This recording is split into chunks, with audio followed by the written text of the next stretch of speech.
Hello दोस्तों, आप सभी का आपके अपने YouTube channel Arunita voice story में स्वागत है। तो अगर चैनल पे नए हैं तो चैनल को सब्सक्राइब कर लें और घंटे के बटन को दबाना ना भूलें। तो आइए शुरू करते हैं इस कहानी को। तो मेरी सास सुचित्रा देवी विधवा है, स्कूल में पढ़ाती हैं। इकलौती ननद अर्चना मायके में रह रही है। उसकी ससुराल में निभी नहीं। पति शराब पीकर मारपीट करता था।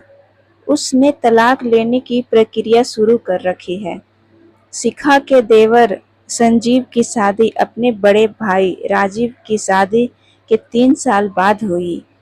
उसकी देवरानी रीतु के आते ही हम माँ बेटी ने उसके घर से अलग होने का अभियान तेज कर दिया।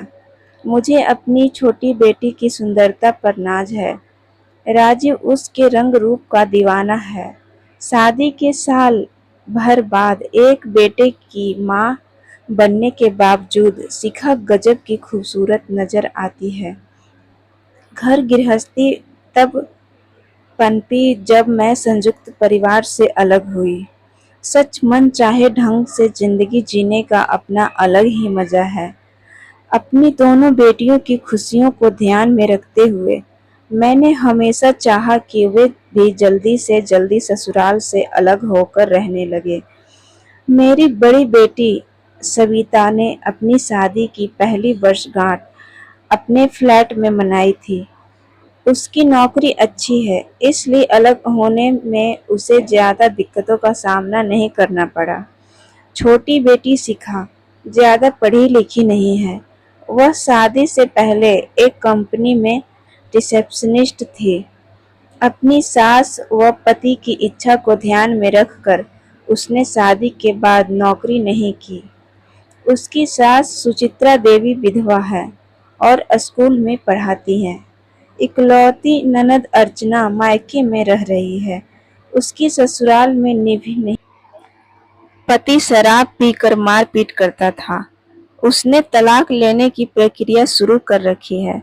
शिखा के देवर संजीव की शादी अपने बड़े भाई राजीव की शादी के 3 साल बाद हुई। उसकी देवरानी ऋतु के आते ही हम माँ बेटी ने उसके घर से अलग होने का अभियान तेज कर दिया। मुझे अपनी छोटी बेटी की सुंदरता पर नाज है। राजीव उसके रंग रूप का दीवाना है। शादी के साल भर बाद एक बेटे की मां बनने के बावजूद शिखा गजब की खूबसूरत नजर आती है। मेरी चांद सी सुंदर बेटी संयुक्त परिवार में पिसती रहे, यह न उसे स्वीकार था न मुझे। हम दोनों ने राजीव पर घर से अलग होने के लिए बड़ी होशियारी से दबाव बनाना शुरू कर दिया। मेरी सलाह पर शिखा ने ससुराल में घर के कामों से हाथ खींचना शुरू कर दिया। सास सुचित्रा ने उसे डांटा, पर वह खामोश रही। जिस दिन उसकी ननद अर्चना उस पर चिल्लाई, शिखा उसने उससे खूब झगड़ी और खूब रोई। ऐसे झगड़े 2-4 बार हुए तो शिखा तबीयत खराब होने का बहाना बनाकर कमरे से नहीं निकली। सास ननद व देवरानी ने उसकी उपेक्षा की तो वह जिद करके अपने पति के साथ मायके में मेरे पास आ गई।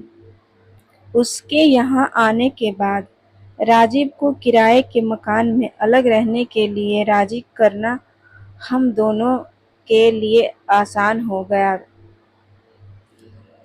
मम्मी, हमारे घर में न जगह की कमी है न सुख सुविधाओं की। अपनी विधवा माँ को छोड़कर अलग होते हुए मुझे दुख होगा। राजीव की ऐसी दलीलों की काट मुझे अच्छी तरह से मालूम थी। मेरी जिम्मेदारी थी राजीव को पूरा मान सम्मान देते हुए उसकी खूब खातिर करना। शिखा उसके मनोरंजन, सुख और खुशियों का पूरा ध्यान रखती। मेरे घर में उसका बड़ा अच्छा समय व्यतीत होता। इसी कारण वह हर दूसरी तीसरी रात ससुराल में बिताता। मेरी बड़ी बेटी सविता और उसके पति अरुण ने भी राजीव का मन बदलने में अपना पूरा योगदान दिया। अपने घर में रहने के फायदे गिनाते दानों दोनों की जवान न थकती। करीब महीना भर मायके में रह कर शिखा ससुराल लौट गई। उसका यह कदम हमारी योजना का ही हिस्सा था। आगामी 3 महीनों में वह लड़ाई झगड़ा करके 4 बार फिर मायके भाग आई। इसके बाद दोनों तरफ की सहन शक्ति जवाब दे गई। घर की सुख शांति के लिए सुचित्रा ने अपने बड़े बेटे को किराए के मकान में जाने की इजाजत दे दी। अपने देवर की शादी के मात्र 6 महीने बाद शिखा मेरे घर के बहुत नजदीक एक किराए के मकान में रहने आ गई। सिवा शिखा के पिता के हम सब खूब खुश हुए। वे जरा भावुक किस्म के इंसान हैं। आज की दुनिया की चाल को कम समझते हैं। हमारी शिखा घर गृहस्थी के कामों में कुशल नहीं है। उसे बस हवा में उड़ना आता है। तुमने उसे अलग करवा कर ठीक नहीं किया, शोभा। उन्हें यूं परेशान देखकर मैं मन ही मन हंस पड़ी थी। शिखा की गृहस्थी अच्छी तरह से जमाने के लिए मैंने खुशी खुशी अपनी जेब से खर्चा किया। राजीव और नन्हे रोहित को कोई शिकायत या परेशानी न हो, इसका मैंने विशेष ध्यान रखा। अपनी बेटी का काम-काज में हाथ बटाने मैं रोज ही उसके घर चली जाती थी। राजीव कुछ दिनों तक बुझा-बुझा और नाराज सा रहा, पर फिर सहज व सामान्य हो गया। अब स्वतंत्र जीवन जी रही शिखा का खिला चेहरा देख मैं खूब प्रसन्न होती। शिखा ससुराल बहुत कम जाती। उसका अपनी नई पुरानी सहेलियों के साथ ज्यादा समय गुजरता। रोहित को तब मुझे संभालना पड़ता। मैं यह काम खुशी खुशी करती, पर उसका बढ़ता चिड़चिड़ापन कभी कभी मुझे बहुत परेशान कर डालता था। जी भर के घूमना फिरना कर लेने के बाद शिखा के सिर पर नौकरी करने का भूत सवार हुआ। मैंने उसके इस कदम का दबी जबान से विरोध किया, पर उसका कोई फायदा नहीं हुआ, क्योंकि उसने राजीव को राजी कर लिया था।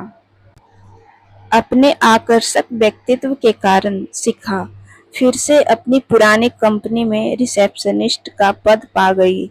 सप्ताह में 6 दिन रोहित को मैं संभालने लगी। अपनी बेटी की खुशी की खातिर मैंने इस जिम्मेदारी को खुशी खुशी निभाना शुरू कर दिया।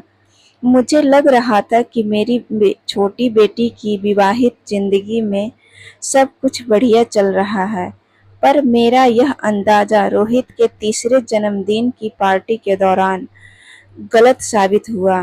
पार्टी का सारा मजा रोहित के लगातार रोते किलकते रहने से किरकिरा हो गया। वह अपनी माँ से चिपटा रहना चाहता था, पर शिखा को और भी कई काम थे। शिखा की ससुराल से सब लोग आए जरूर, पर किसी ने पार्टी के आयोजन में सक्रिय हिस्सा नहीं लिया। सारी देखभाल सविता और मुझे करनी पड़ी। शिखा अपने ऑफिस के सहयोगियों की देखभाल में बेहद व्यस्त रही। शिखा की कंपनी के मालिक के बड़े बेटे तरुण विशेष मेहमान के रूप में आए। रोहित के लिए वह छोटी साइकिल का सबसे महंगा उपहार दे गए। अपने हंसमुख सहज व्यवहार से उन्होंने सभी का दिल जीत लिया। शिखा और राजीव दोनों ही उनके सामने बिछ जा रहे थे। तरुण के आने से पहले राजीव और शिखा के बीच में मैंने अजीब सा तनाव महसूस किया था। मेरे दामाद की आंखों में अपनी पत्नी के लिए भरपूर प्यार के भाव कोई भी पढ़ सकता था, पर शिखा जानबूझकर उन भावों की उपेक्षा कर रही थी। अपने पति को नजदीक खड़े थे, दोनों हंस-हंस कर बातें कर रहे थे। उन्हें कोई भी देखता तो किसी तरह के शक का कोई कारण उसके मन में शायद पैदा न होता, लेकिन मेरे मन में कोई शक नहीं रहा कि मेरी बेटी का तरुण के साथ अवैध प्रेम संबंध कायम हो चुका है। मैंने साफ देखा कि तरुण का एक हाथ कार से सट कर खड़ी शिखा की कमर पर वह कुल्हों को बड़े मालिकाना अंदाज में सहला रहा था। तरुण की इस हरकत को सामने से आता इंसान नहीं देख सकता था, पर पहली मंजिल की खिड़की से मुझे सब साफ नजर आया। कुछ देर बाद राजीव मिठाई का छोटा डब्बा लेकर उनके पास पहुंचा। तरुण ने अपनी गलत हरकत रोककर अपने हाथ छाती पर बांध लिए। राजीव को उनके गलत रिश्ते का अंदाजा होना असंभव था। उस रात मैं बिल्कुल नहीं सो पाई। राजीव शिखा को बहुत प्यार करता था। शिखा के तरुण के साथ बने अवैध प्रेम संबंध को वह कभी स्वीकार नहीं कर पाएगा। मुझे मालूम था अवैध प्रेम संबंध को छिपाए रखना असंभव है। देर सवेर राजीव को इसकी गलत संबंध की जानकारी होनी ही थी। तब क्या होगा? इस सवाल का जवाब सोचकर मेरा कलेजा कांप उठा। राजीव अपनी जान दे सकता था तो शिखा की जान ले भी सकता था। कम से कम तलाक तो दोनों के बीच जरूर होगा। अपनी बेटी के घर के बिखरने की यो कल्पना करते हुए मैं रो पड़ी। शिखा ससुराल से अलग न हुई होती तो यह मुसीबत कभी न आती। अलग होने के इस बीज के अंकुरित होने में मेरा अहम योगदान था। उस रात करवटें बदलते हुए मैंने खुद को अपनी उस गलत भूमिका के लिए खूब कोसा। मैंने कभी नहीं चाहा था कि मेरी बेटी का तलाक हो और वह 40 साल के अमीर विवाहित पुरुष की रखैल के रूप में बदनाम हो। मेरी मेरी मूर्ख बेटी अपनी विवाहित जिंदगी की सुरक्षा पर मंडरा रहे खतरे को समझ नहीं रही थी। उसे सही राह पर लाने की जिम्मेदारी मेरी ही थी और इस कार्य को पूरा करने का संकल्प पल पल मेरे मन में मजबूती पकड़ाता गया। मैंने राजीव की माँ से फोन पर बातें की। बहन जी, मैंने कल की पार्टी में रोहित को पूरा समय रोते ही देखा। उसका स्वास्थ्य ठीक नहीं रहता, वह दुबला भी होता जा रहा है। ऐसे इधर उधर की कुछ बातें करने के बाद मैंने वार्तालाप इच्छित दिशा में मोड़ा। यह सब तो होना ही था क्योंकि आपकी बेटी के पास उसका उचित पालन पोषण करने के लिए समय ही नहीं है। सुचित्रा की आवाज में फौरन शिकायत के भाव पैदा हो गए। उसके पास न समय है और न ही बच्चे को सही ढंग से पालने की कुशलता। यह बात आपको बड़ी देर से समझ आई। सुचित्रा की आवाज में रोष के साथ साथ हैरानी के भाव भी मौजूद थे। ठीक कह रही हैं आप। हम सब की गलती का एहसास मुझे अब है। बहन जी, मेरी एक प्रार्थना आप स्वीकार करेंगी? कहिए। उनका स्वर कोमल हो उठा। मेरी मूर्ख बेटी को वापस अपने पास आने की इजाजत दे दीजिए। अपना गला रूंध जाने पर मुझे खुद को भी काफी हैरानी। यह घर उसी का है, पर उसने लौटने की इच्छा मुझ वह ऐसा शब्द ऐसा जल्दी करेगी? मैं उसे समझाऊंगी। उसका यहाँ हमेशा स्वागत होगा। बहन जी, हम सब बहुत खुशी होगी। इस बार भावावेश के कारण सुचित्रा का गला रुंध गया। उस पूरे हफ्ते मैंने अपनी बेटी की जासूसी की। उसने 2 बार रेस्तरां में तरुण के साथ कॉफी पी।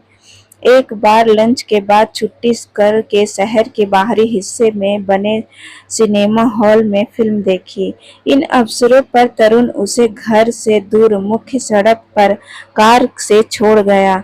इन 5 दिन तक रोहित के नाना ने उसे संभाला।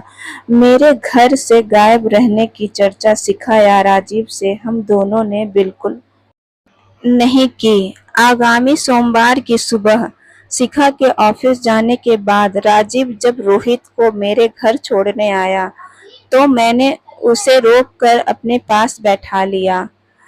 तो उम्मीद करती हूँ दोस्तों यह स्टोरी आप लोगों को पसंद आई होगी। तो ये स्टोरी का पहला भाग है, तो सेकंड भाग देखने के लिए हमारे चैनल को ज़्यादा से ज़्यादा सब्सक्राइब करें और घंटी के बटन को दबाएं ताकि हम जब भी इसका दूसरा पार्ट डालें तो आपके पास सबसे पहले पहुंचे।